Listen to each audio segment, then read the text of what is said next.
Mr. President, is there anything China, Canada, and Mexico can do tonight to forestall your implementation of tariffs tomorrow? No, nothing. Not right now, no.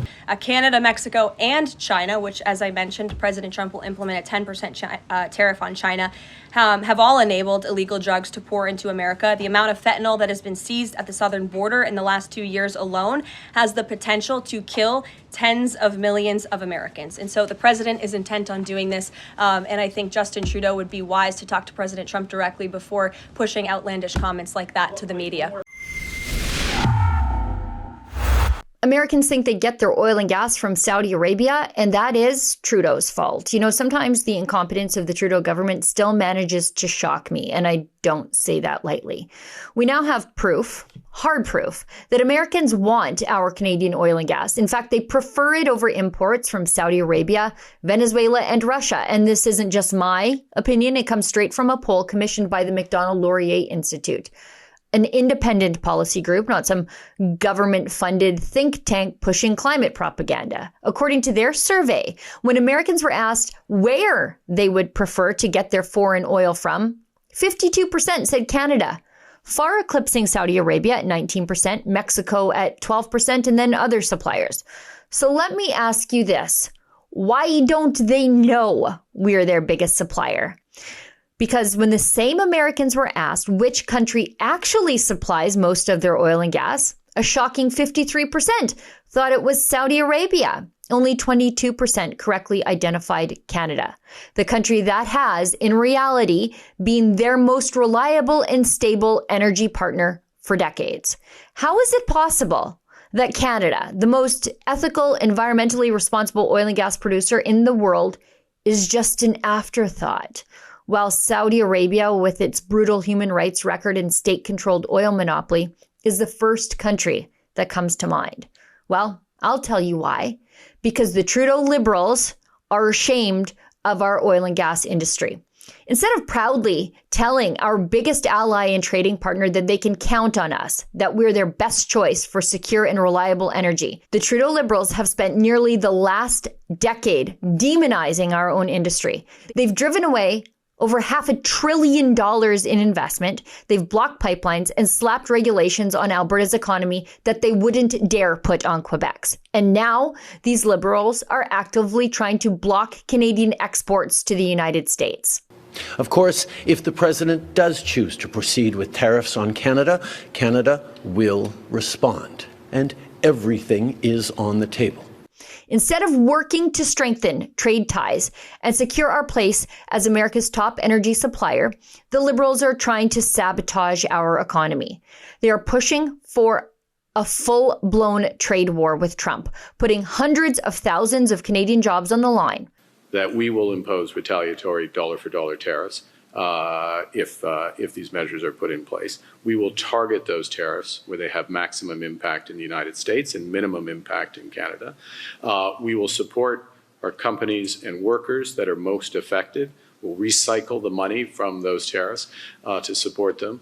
There's much more we can do. Trudeau refuses to address Trump's concerns about our open border, which has resulted in looming tariffs. Mr. President, is there anything China, Canada, and Mexico can do tonight to forestall your implementation of tariffs tomorrow? No, nothing. Not right now, no. Not a negotiating tool? No, it's not. No, it's a pure economic. We have big deficits with, as you know, with all three of them. And in one case, they're sending massive amounts of fentanyl, killing hundreds of thousands of people a year with the fentanyl. And in the other two cases, they're making it possible for this poison to get in, number one. Where's the plan to secure our border and stop the flow of illegal migrants who are putting an unsustainable strain on our public services? Where's the effort to combat the drug trafficking crisis that's pouring fentanyl into Canadian communities? If you've watched anything that I've said over the last 2 years, you'll know that I think that illegal drugs killing our people is a problem. The drugs are coming in from somewhere and the components are coming in from somewhere. It appears that much is coming in from Mexico, some of it is coming in from China, and it's killing our people. Trump has signaled that oil and gas might escape his tariffs, but the Trudeau Liberals want to use it as a cudgel to beat the Americans, well-paying Canadian jobs be damned. Will tomorrow's tariffs be inclusive of Canadian crude? I'm probably going to reduce the tariff a little bit on that. We think we're going to bring it down to 10% on the oil. So it's 25% on the Canada side. Mr. President, are these tariffs stacking on top of already existing tariffs? Or Yes, this will be the on top of whatever may be existing. Yeah. Trump has already made it clear. If Trudeau starts a tariff war, he will retaliate even harder. So let's be absolutely clear about what this means. If Trudeau gets his way, Canadian workers will lose their jobs.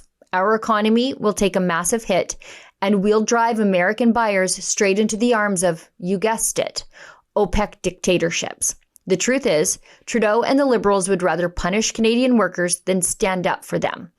Canada, Mexico, and China, which, as I mentioned, President Trump will implement a 10% tariff on China, have all enabled illegal drugs to pour into America. The amount of fentanyl that has been seized at the southern border in the last 2 years alone has the potential to kill tens of millions of Americans. And so the president is intent on doing this. And I think Justin Trudeau would be wise to talk to President Trump directly before pushing outlandish comments like that to the media. They are more than happy to block our own exports, start a trade war with the U.S., and risk economic devastation, all while turning a blind eye to border security and organized crime. Fixing those things could stop a trade war.